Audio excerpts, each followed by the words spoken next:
പുതിയൊരു വീഡിയോയിലേക്ക് എല്ലാവർക്കും സ്വാഗതം. ഇന്നത്തെ നമ്മുടെ യാത്ര മഹാരാഷ്ട്രയിലെ ഔറംഗാബാദിൽ നിന്നും മധ്യപ്രദേശ് വഴി രാജസ്ഥാനിലെ ഉദയ്പൂരിലേക്കാണ്. ഏകദേശം 750 കിലോമീറ്ററാണ് ഇന്ന് നമുക്ക് യാത്ര ചെയ്യാനുള്ളത്. ഇന്നൊരു ഞായറാഴ്ച രാവിലെ ആയതുകൊണ്ടാവണം ട്രാഫിക്കൊക്കെ വളരെ കുറവാണ്. ഔറംഗാബാദിൽ നിന്ന് കുറച്ച് കിലോമീറ്റർ കഴിഞ്ഞാൽ പ്രശസ്തമായ കന്നാട് ഘാട്ട് ഇറങ്ങിയിട്ട് വേണം നമ്മളുടെ യാത്ര തുടരാൻ. പൊതുവേ മഴയുള്ള ഒരു കാലാവസ്ഥയായിരുന്നു കഴിഞ്ഞ ദിവസങ്ങളിലൊക്കെ. ഇന്ന് രാവിലെ മഴയില്ലെങ്കിലും മഴ പ്രതീക്ഷിക്കുന്നുണ്ട് ഞങ്ങൾ വഴിക്ക്. വീക്കെൻഡ് റൈഡിന് ഇറങ്ങിയ കുറച്ച് റൈഡേഴ്സിനെ ഞങ്ങൾ പോകുന്ന വഴി കണ്ടു.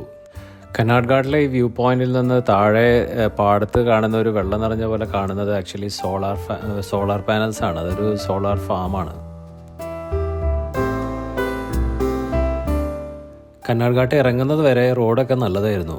ഇറങ്ങിയതിന് ശേഷം റോഡൊക്കെ വളരെ പരിതാപകരമായ സ്ഥിതിയിലായിരുന്നു. ഒരുപാട് റോഡ് കൺസ്ട്രക്ഷൻ നടക്കുന്നുണ്ടായിരുന്നു. അങ്ങനെ ഞങ്ങൾ മഹാരാഷ്ട്രയും കടന്ന് മധ്യപ്രദേശിലൂടെ യാത്ര ചെയ്യുകയാണ്. നിമ്രാണി എന്ന് പറയുന്ന ഒരു സ്ഥലത്തെത്തിയപ്പോഴേക്കും അവിടെ റോഡൊക്കെ ബ്ലോക്ക് ചെയ്തിരിക്കുകയാണ് കർഷകർ. കനത്ത മഴയിൽ നർമ്മദാ നദി ഓവർഫ്ലോ ചെയ്ത് കൃഷിക്കാരുടെ കൃഷിയെല്ലാം നശിച്ചതിൻ്റെ പ്രതിഷേധമാണ്.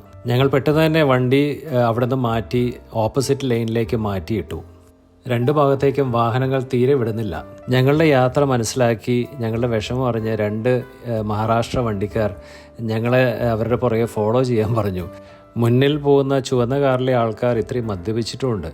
അപ്പോൾ അവരാണ് ഞങ്ങളെ ഫോഴ്സ് ചെയ്ത് ഇങ്ങനത്തെ വഴിയിലൂടെ കൊണ്ടുപോകുന്നത്. ഇടയ്ക്കൊക്കെ ഞങ്ങൾക്ക് സംശയമുണ്ട്, ഇത് ഞങ്ങൾ പോയി കുടുങ്ങുമോ? കാരണം എല്ലായിടത്തും വെള്ളം കയറി ഫ്ലഡഡ് ആണ്. ഞങ്ങളുടെ അതേ സംശയം ഞങ്ങളുടെ ജസ്റ്റ് മുന്നിലുള്ള ഈ വെള്ള വണ്ടിക്കാരനും ഉണ്ട്. ഇടയ്ക്ക് പുള്ളി ഒന്ന് നിർത്തി ഞങ്ങളുടെ അടുത്ത് ചോദിച്ചു, പുള്ളിയുടെ പുറകെ നമുക്ക് ഫോളോ ചെയ്യണോ? ഞാൻ പറഞ്ഞു, നമുക്ക് പോകാം, വേറെ രക്ഷയില്ലല്ലോ. ഞങ്ങൾക്ക് വേറെ വിഷമം, വണ്ടിയിൽ ഡീസൽ വളരെ കുറവാണ്. ഈ ഗ്രാമങ്ങളിലൊന്നും ഡീസൽ പമ്പൊന്നും കാണാനുമില്ല. ഇത് വേദാ നദിയാണ്. ഇത് നർമ്മദാ നദിയിൽ ചെന്നാണ് ചേരുന്നത്.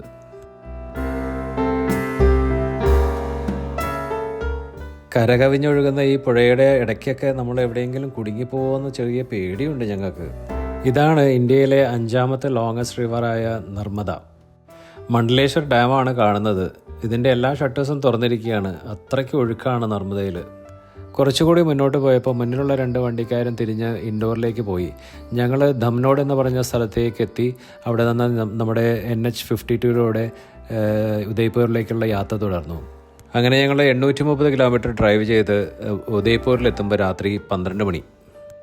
രാജഭരണ സമയത്ത് മന്ത്രിമാർ താമസിച്ച വീടുകളെയാണ് ഹവേലി എന്ന് പറയുന്നത്. ഇന്ന് പല ഹവേലികളും ടൂറിസ്റ്റിന് ഒരു ഹോട്ടൽ റൂമായിട്ട് നമുക്ക് കിട്ടും.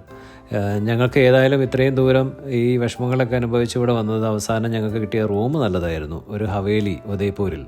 നല്ല ക്ഷീണമുണ്ട്, പെട്ടെന്ന് തന്നെ കിടന്നുറങ്ങി. ഇന്നലെ നല്ലോണം ഉറങ്ങി, നല്ല ക്ഷീണം ഉണ്ടായിരുന്നു. രാവിലെ എഴുന്നേറ്റ് ഞങ്ങൾ അവിടുത്തെ റെസ്റ്റോറൻറ്റിൽ നിന്ന് തന്നെ ബ്രേക്ക്ഫാസ്റ്റൊക്കെ കഴിച്ചു.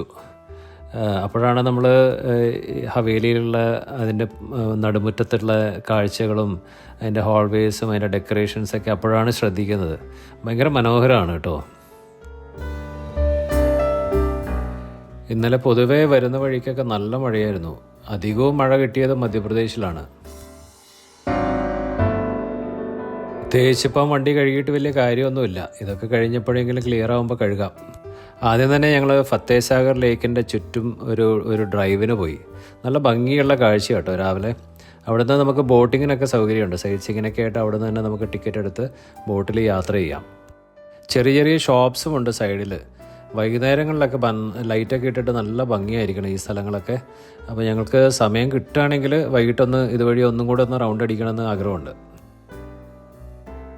സിറ്റി പാലസ് ഉദയ്പൂരിലെ ഒരു പാലസ് കോംപ്ലക്സ് സമുച്ചയമാണ്. ഇതിലിപ്പോൾ പാലസുകളോടൊപ്പം തന്നെ മ്യൂസിയങ്ങളുമുണ്ട്. കുറച്ച് ഭാഗങ്ങൾ ഹോട്ടലുകളായും പ്രവർത്തിക്കുന്നുണ്ട്. മേവാർ ഭരണകാലത്ത് ഏകദേശം 400 വർഷങ്ങളെടുത്താണ് ഈ സമുച്ചയങ്ങൾ പണിതത്.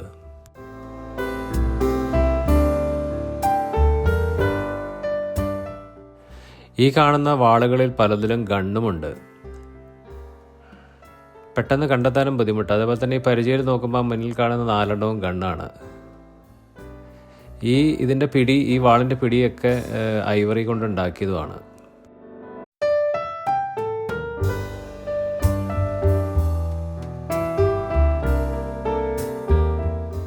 ഇത് പെന്ന് പോലെ തോന്നിക്കുന്ന ഒരു പോക്കറ്റ് പിസ്റ്റളാണ്. പല നിറത്തിലുള്ള ഗ്ലാസ്സിലൂടെ വരുന്ന വെളിച്ചം ഭയങ്കര അട്രാക്റ്റീവാണ് ഇവിടെ. പുതിയ രാജാക്കന്മാരുടെ ക്രൗണിങ് സെറിമണിയുടെ സമയത്ത് ഈ ക്രൗൺ ചെയ്യപ്പെടുന്ന രാജാവ് ഈ ബാത്ത് ടബിലിരിക്കും. ഇതിൻ്റെ മേലെ നിന്ന് പിന്നെ ഏകദേശം 1,00,000 സിൽവർ കോയിൻസ് പിന്നെ ഇതിലേക്ക് ഇടും, ഈ ടബിലേക്ക്. അതിൽ നിന്ന് ഏകദേശം 25,000 കോയിൻസ് എടുത്തിട്ട് പബ്ലിക്കിന് ഇട്ട് കൊടുക്കും. അപ്പോൾ ഇതായിരുന്നു ആ ഒരു സമയത്തെ ചടങ്ങും. ഈ ബാത്ത് ടബ് ഒരു സിംഗിൾ പീസ് മാർബിളിൽ ഉണ്ടാക്കിയതുമാണ്.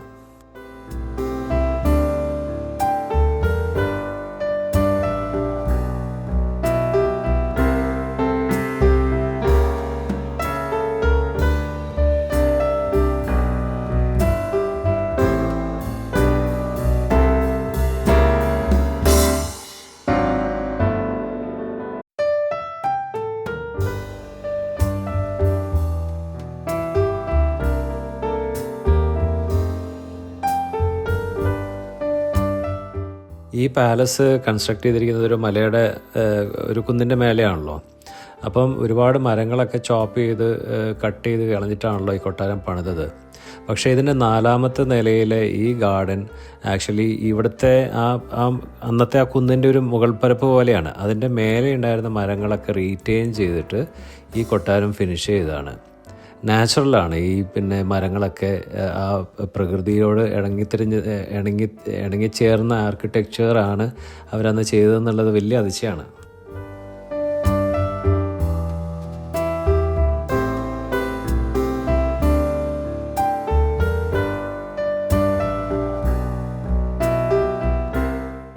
ശീഷ് മഹൽ ആക്ച്വലി രാജാക്കന്മാരുടെയും രാജ്ഞിമാരുടെയൊക്കെ ബെഡ്റൂംസാണ്. അതിൽ നിറച്ചും പല വർണ്ണങ്ങളിലുള്ള പിന്നെ മിറേഴ്സ്, അതായത് ഫ്ലോറിലും പിന്നെ വാൾസിലും സീലിങ്ങിലൊക്കെ ഫുള്ള് പല കളറിലുള്ള പിന്നെ മിറേഴ്സാണ് ഇതിൻ്റെ പ്രത്യേകത. ഈ വാൾസിലുള്ള കംപ്ലീറ്റ് ചിത്രങ്ങൾ അന്നത്തെ പല സംഭവങ്ങൾ നമ്മളൊരു ആൽബം ഒക്കെ ക്രിയേറ്റ് ചെയ്യുന്നതിൻ്റെ ഒരു അന്നത്തെ വേർഷനാണ്. അതിൽ നമ്മൾ ഈ യെല്ലോയിഷായിട്ട് ഇതിൽ കാണുന്ന ഇതെല്ലാം ആക്ച്വലി ഗോൾഡിലാണ് അത് പിന്നെ പെയിൻറ് ചെയ്തിട്ട് ഈ ആൽബംസിൽ ഉണ്ടാക്കിയിട്ടുള്ളത്.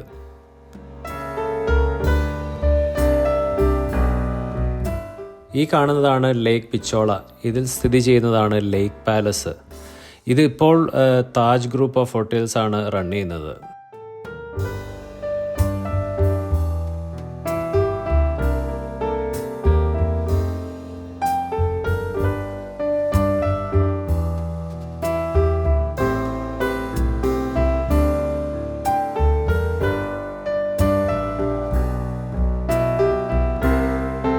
ഈ ഇടുങ്ങിയ സ്റ്റെപ്പുകൾ ഇവർ മനഃപൂർവ്വം ഉണ്ടാക്കിയതാണ്. ഇതൊരു സേഫ്റ്റി ഫീച്ചറാണ്. കാരണം ഒരു ഗ്രൂപ്പ് ഓഫ് ആൾക്കാർ ഒന്നിച്ച് കയറാനൊന്നും പറ്റില്ലല്ലോ. ശത്രുക്കൾ എപ്പോഴെങ്കിലും അറ്റാക്ക് ചെയ്ത് കയറുകയാണെങ്കിൽ ആ ഒരു ഇത് റിസ്ട്രിക്റ്റ് ചെയ്യാൻ വേണ്ടിയിട്ടാണ് ഇവരത് ഇങ്ങനെ ഡിസൈൻ ചെയ്തത്. ഈ വഴികൾ എത്തുന്നത് മോട്ടി മഹലിലേക്കാണ്. ഇത് മഹാറാണ കരൺ സിംഗ് പുള്ളിയുടെ ഒരു പ്രൈവറ്റ് ഒരു വീടായിട്ട് ഒരു റെസിഡൻസ് ആയിട്ടാണ് യൂസ് ചെയ്തിരുന്നെങ്കിലും 2 സെഞ്ച്വറീസിന് ശേഷം മഹാറാണ ജവാൻ സിംഗ് ഇതിൽ കുറേ ഗ്ലാസിൻ്റെ വർക്കൊക്കെ ആഡ് ചെയ്ത് കുറേ ഭംഗിയാക്കി.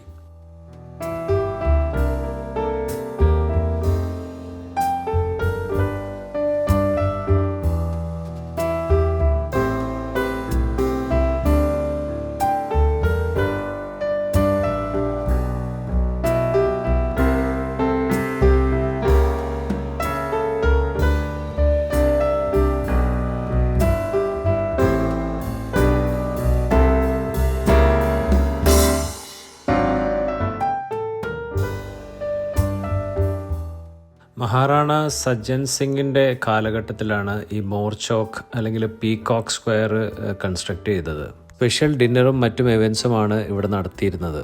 ഇതായിരുന്നു മഹാറാണ ഇരിക്കുന്ന ഒരു ഭാഗം. ഇവിടുത്തെ മതിലുകളിലൊക്കെ പല കളറിലുള്ള ഗ്ലാസ് വർക്കാണ് ഇതിൻ്റെ ഏറ്റവും വലിയ പ്രത്യേകത. മേവാർ രാജവംശം സൂര്യനിൽ നിന്ന് ഉത്ഭവിച്ചതായിരുന്നു അവരുടെ വിശ്വാസം. അതുകൊണ്ട് തന്നെ ഇതിൽ കാണുന്ന രാജാവിൻ്റെ മുഖം ഒരു സൂര്യൻ്റെ ഡിസ്കിൽ ഇമ്പോസ് ചെയ്തത് അവരുടെ ഒരു എംബ്ലമായിട്ട്, അവരുടെ ഡൈനാസ്റ്റിൻ്റെ എംബ്ലമായിട്ട് തന്നെയാണ് കരുതിയിരുന്നത്.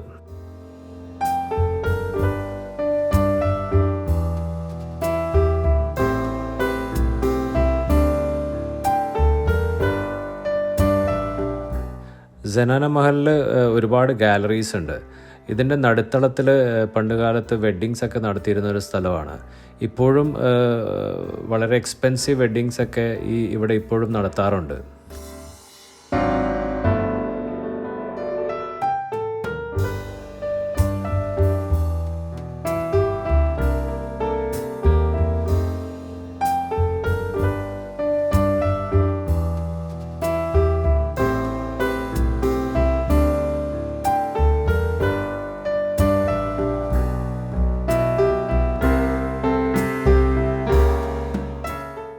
ലേക്ക് പിച്ചോളിൽ അങ്ങ് ദൂരെ കാണുന്നതാണ് ജഗ്മന്ദിർ. ഇത് ലേക്ക് ഗാർഡൻ പാലസ് എന്നും അറിയും. ഇത് മേവാർ ഭരണകാലത്ത് 1551 മുതൽ ഏകദേശം 10 വർഷം എടുത്തിട്ടാണ് ഇതൊരു സമ്മർ റിസോർട്ടായിട്ട് ഇവർ പണിതത്. അങ്ങനെ ഞങ്ങൾ സിറ്റി പാലസിൻ്റെ കാഴ്ചകളൊക്കെ കണ്ട് വിശപ്പുള്ളതുകൊണ്ട് നടരാജ ഹോട്ടലിൽ പോയി നല്ലൊരു രാജസ്ഥാനി താലിയും കഴിച്ച് തിരിച്ച് നമുക്ക് കേബിൾ കാറിൽ കർണിമാത ടെമ്പിളിലേക്ക് പോകണം. അപ്പോൾ ഒരു ഓട്ടോ പിടിച്ച് തിരിച്ച് അങ്ങോട്ട് എൻട്രൻസിലേക്ക് യാത്രയായി. ടിക്കറ്റൊക്കെ എടുത്ത് കേബിൾ കാറിൽ ചെറിയൊരു യാത്ര, ഏകദേശം ഒരു 10 മിനിറ്റ് നേരം കൊണ്ട് നമുക്ക് മേലെ എത്താം.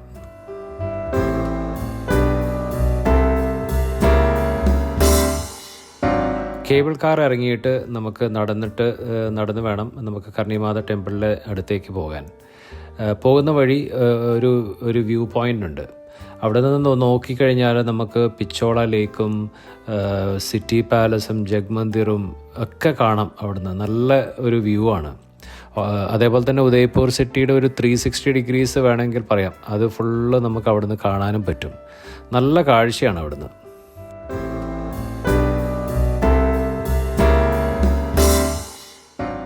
കർണിമാത ടെമ്പിളിൻ്റെ അടുത്ത് നല്ല തിരക്കായതുകൊണ്ട് ഞങ്ങൾ അങ്ങോട്ട് കയറിയില്ല. ഞങ്ങൾ അവിടുന്ന് കുറച്ച് ഫോട്ടോസും കാഴ്ചകളൊക്കെ ആസ്വദിച്ച് തിരിച്ച് കേബിൾ കാറിൽ ഞങ്ങൾ താഴേക്ക് വന്നു. അവിടെ നിന്ന് ഞങ്ങളുടെ ഇന്നത്തെ പ്ലാന് പ്രകാരം സജ്ജൻഗഡ് ഫോർട്ട് കൂടി ഞങ്ങൾക്കിന്ന് കാണാനുണ്ട്. മൺസൂൺ പാലസ് എന്നറിയപ്പെടും. ഞങ്ങൾ പെട്ടെന്ന് തന്നെ അങ്ങോട്ട് തിരിച്ചു. ചെറിയൊരു മോഡലുണ്ട്, മഴ പെയ്യുമോ എന്നൊരു സംശയമുണ്ട്. അതുമല്ല വൈകുന്നേരമായി. നമ്മൾ ടിക്കറ്റൊക്കെ കൗണ്ടർ ക്ലോസ് ചെയ്യുമെന്നൊരു പേടിയുണ്ട്. ഏതായാലും ഗേറ്റിലെത്തിയപ്പോൾ ലാസ്റ്റ് മിനിറ്റ് ടിക്കറ്റ്സ് കൊടുക്കുകയാണ്. ടിക്കറ്റ് എടുത്ത് ഏകദേശം കുറച്ച് കിലോമീറ്റർ നമ്മൾ യാത്ര ചെയ്താലാണ് സജ്ജൻഗഡ് ഫോർട്ടിൻ്റെ പാർക്കിങ്ങിലെത്തുക. അരവല്ലി മലനിരകളിൽ സ്ഥിതി ചെയ്യുന്ന ഈ മൺസൂൺ പാലസ് ആദ്യം പണി തുടങ്ങിയത് മഹാറാണ സജ്ജൻ സിംഗ് ആണ്. പുള്ളി ഏകദേശം 25-26 വയസ്സായപ്പം മരിച്ചതിന് ശേഷം മഹാറാണ ഫത്തേ സിംഗ് ആണ് ഈ പാലസിൻ്റെ മുഴുവൻ പണിയും തീർത്തത്. മേവാർ രാജകുടുംബത്തിൻ്റെ തറവാടെന്ന് നമുക്ക് പറയാൻ പറ്റുന്നത് ചിത്തോർഗറാണ്. മഹാറാണ സജ്ജൻ സിംഗ് ഈ മൺസൂൺ പാലസ് പണിയുമ്പോൾ പുള്ളിക്ക് ഈ ആൻസസ്ട്രൽ ഹോം ചിത്തോർഗറിലെ ഈ മൺസൂൺ പാലസിൽ നിന്ന് കാണാൻ പറ്റുമെന്നുള്ളത് കൊണ്ടായിരുന്നു എന്ന് പറയപ്പെടുന്നു. ഇവിടെ നിന്ന് നമുക്ക് ഒരുപാട് വ്യൂവും ലേക്ക് പിച്ചോളയൊക്കെ കാണാൻ പറ്റും. പക്ഷേ ഇന്ന് നല്ല കോട കാരണം ഒന്നും കാണാൻ പറ്റുന്നില്ല. ഏതായാലും ഞാൻ തന്നെ 2016 ഇവിടെ വന്നപ്പോൾ എടുത്ത ഒരു 2 ഫോട്ടോ ഞാൻ ഇതിൻ്റെ കൂടെ ഇടാം. അങ്ങനെ ഞങ്ങൾ തിരിച്ച് ഫത്തേസാഗർ ലേക്കിൻ്റെ സൈഡിലുള്ള സായി സാഗർ കഫേയിലെത്തി. ഇത് വളരെ ഫേമസ് ആണ് കോൾഡ് കോഫിക്ക്. അങ്ങനെ ഞങ്ങൾ അവിടുത്തെ കോൾഡ് കോഫിയൊക്കെ വാങ്ങി ടേസ്റ്റൊക്കെ ചെയ്തു. വളരെ നല്ല ടേസ്റ്റാണ് കേട്ടോ. അവിടുത്തെ കാഴ്ചകളൊക്കെ കണ്ട് വൈകുന്നേരങ്ങളിൽ എല്ലാവരും വന്ന് കൂടിയിരിക്കുകയാണ്. നല്ല ഭംഗിയാണ് ഇവിടെ വന്ന് വൈകുന്നേരങ്ങളിൽ സ്പെൻഡ് ചെയ്യാൻ. വൈകുന്നേരം ആയതുകൊണ്ട് തന്നെ പാർക്കിങ്ങിന് ഭയങ്കര ബുദ്ധിമുട്ടുള്ളതുകൊണ്ട് വണ്ടി കുറച്ച് ദൂരം പാർക്ക് ചെയ്ത് ഒരു ഓട്ടോറിക്ഷയിലാണ് ഞങ്ങൾ ഈ ഭാഗങ്ങളിൽ കറങ്ങി നടക്കുന്നത്. അങ്ങനെ ഞങ്ങൾ തിരിച്ച് ഞങ്ങളുടെ ഹോട്ടലിൽ വന്ന് അവിടുത്തെ തന്നെ റൂഫ് ടോപ്പിൽ ഒരു റെസ്റ്റോറൻ്റ് ഉണ്ട്. അവിടെ നിന്ന് പിന്നെ നമുക്ക് സിറ്റി പാലസും രാത്രി കാഴ്ചകളൊക്കെ നല്ല ഭംഗിയാണ്. വലിയ തിരക്കുമില്ല. അങ്ങനെ ഞങ്ങൾ അവിടുത്തെ കാഴ്ചകളും ഭക്ഷണവും ഒക്കെ ആസ്വദിച്ചൊരു കാൻഡിൽ ലൈറ്റ് ഡിന്നർ ഞങ്ങളുടെ ജീവിതത്തിൽ ആദ്യമായിട്ടാണ്. അതൊക്കെ ഡിന്നറൊക്കെ ആസ്വദിച്ച് കഴിച്ച് ഞങ്ങൾ റെസ്റ്റ് എടുത്തു. കാരണം നാളെ ഞങ്ങളുടെ യാത്ര ജയ്സൽമീറിലേക്കാണ്.